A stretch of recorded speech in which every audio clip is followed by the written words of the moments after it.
Welcome to another unboxing video from theplayersaid.com. My name is Grant. Today I'm looking at a brand new game from Conflict Simulations Limited, and if you don't know anything about that company, it's owned by Raymond Weiss, and he designs and develops a lot of different types of war games, some very good games. Today, actually a couple of months ago, I ordered this from our friends at Noble Knight Games, so you can get a copy from them. Of this game. This is one of their newest games called With the Hammer, Thomas Münzer, and the German Peasant War in Thuringia. Now, many of you might be saying, I don't know anything about this. Well, isn't that part of the point of wargaming in many ways and a study of history is to learn? So this game is focused on the German Peasant War, and this year is the 500th anniversary of that war. And basically, Thomas Münzer was a radical preacher. He was upset about the economic disparity between nobles and the peasants who worked for them, and they fought kind of a struggle over this. I think it was both a political and ideological struggle, as well as there was some combat.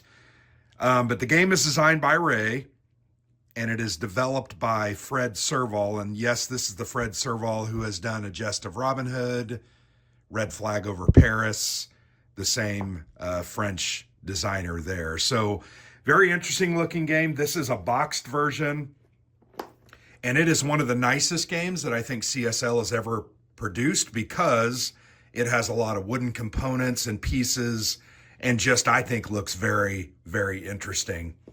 So it's an asymmetrical intro-level war game covering this German Peasant War, which happened before the French Revolution. And you have to kind of negotiate. You do things like preaching, parlaying with those nobles. You have various actions, and you are trying to win the game.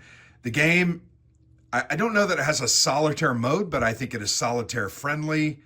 And it is a fairly simple, the weight there is 4 out of 10. Once again, really nice box, nice looking components. So let's go ahead and dive in. The first thing we see here are the counters, and they come in a small bag. There's not a bunch of them. My only thing I don't like about these counters is they will end up having side nubs. And I'm not a huge fan of side nubs, but it's not the end of the world. What I mean by a side nub is you can see where it was attached to the sprue there, just a little bit of a piece of kind of like a dangling chad. You can get an X-Acto knife and cut those off. I don't think that's much of a problem. These are treatises. These are supply markers. You'll notice they're barrels. These are depleted markers. And then there's some administrative game turn VP, some troops here, and that looks like a piece of artillery. Most of them are double-sided, very simple, straightforward counters. There are some stickers here, and there are a few blocks, and I'm not sure which sticker goes on which. There are some cylinders you're going to put stickers on. These are round stickers. They're all round. Okay, so I was a little mistaken. They're not going on the blocks necessarily. They are going on the cylinders. And it looks like they represent the different military forces that you're going to have on the board. But here's a look at those wooden pieces. All different types here. There are your classic meeples. There you've got a couple of 6-sided dice. I like the color of those 6-sided dice. Those are nice. The aforementioned cylinders, which house these round circular stickers.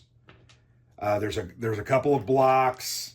There's a couple of different colored pawns, blue, nude, I guess, brown and yellow. And then some discs, multicolored discs. Once again, those probably represent the different factions that can be played. But, you know, handful of wood, that's one of the reasons for the little higher price than normal. Here's a play aid that shows the different abilities of the different leaders that can be played in the game. There are different influence, leadership values that they have, and then here's their actions that they can track. So you're going to track those probably with that pawn. There is a flip side, but they are the same leaders. Not sure what that specific difference is. Here are the stickers that are going to go on these red blocks. So those are cut out. You can't quite see them. They're cut out. You'll notice they have values on them, and my guess is you're going to rotate these blocks as they exert or take losses. So there's those stickers.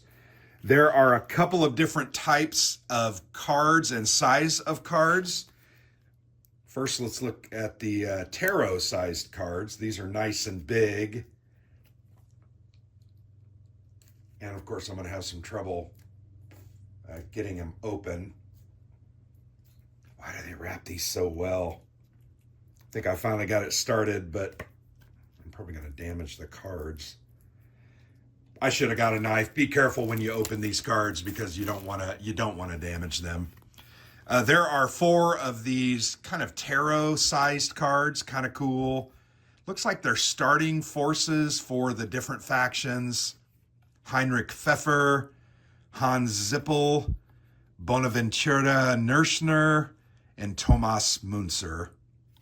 Once again, there's those leadership, influence, and zeal values, as well as it looks like some special actions that they can do. Those are going to be cool. And then the other cards, here, let me see if I can get those open as well. This is some of the tightest shrink wrap I think I've ever seen.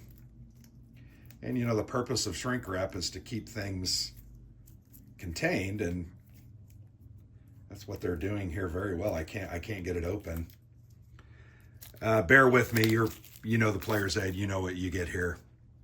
What you get is what you get.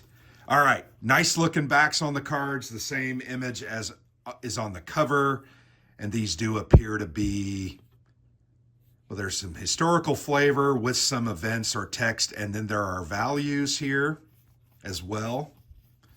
All different types. These are going to be tied to the events of the time, the different happenings, different folks, different people. Nice looking cards.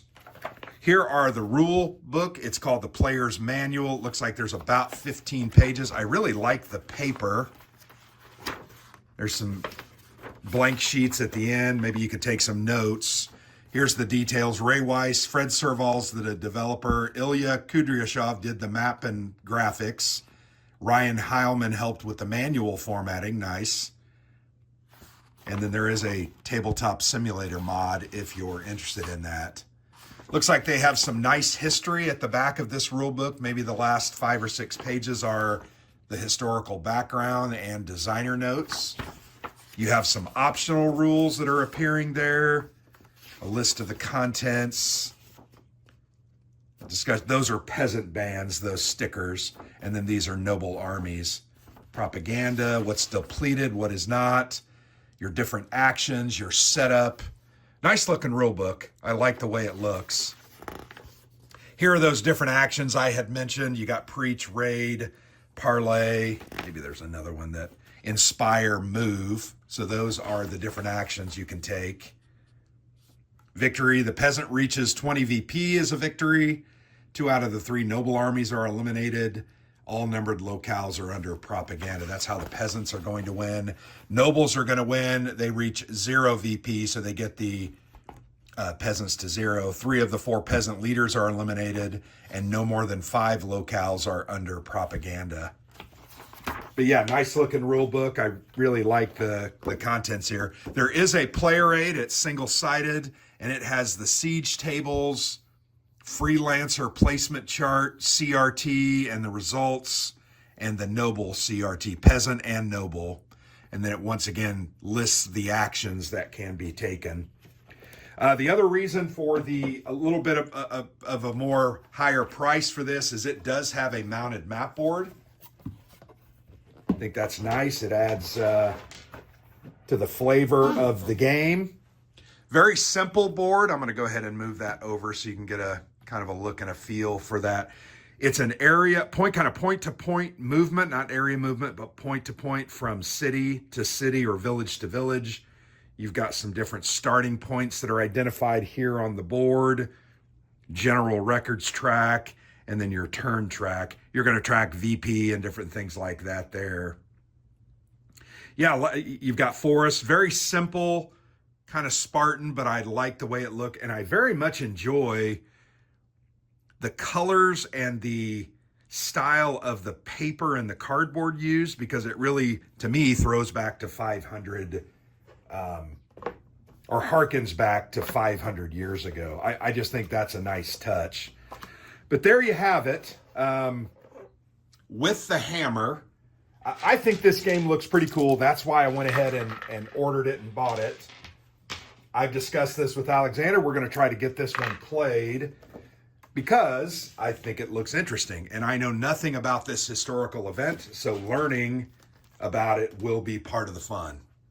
But there you have it, with the hammer, Thomas Münzer and the German Peasant War in Thuringia from about 500 years ago. So thanks for watching. I've been Grant for the Player's Aid.